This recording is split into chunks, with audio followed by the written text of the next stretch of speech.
Дос Мұқасан, бүгін премьера, киносының премьерасына келдік.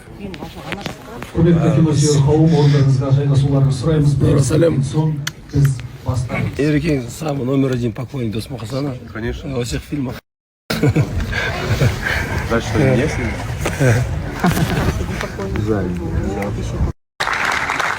Еңбегіңіз еленіп жатса, және Дос Мұқасанның орысаңыз өлеңге еленіп жатса, қалай қуанбасқа?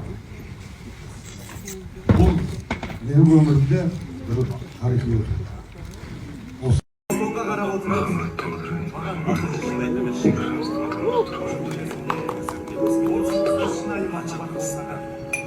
Мұрат, Сабира, келіңіздер. Тост айтатын кез келді. Құрметті достар, біздің қымбатты да аяулы Мұрат пен Сабираның құрметіне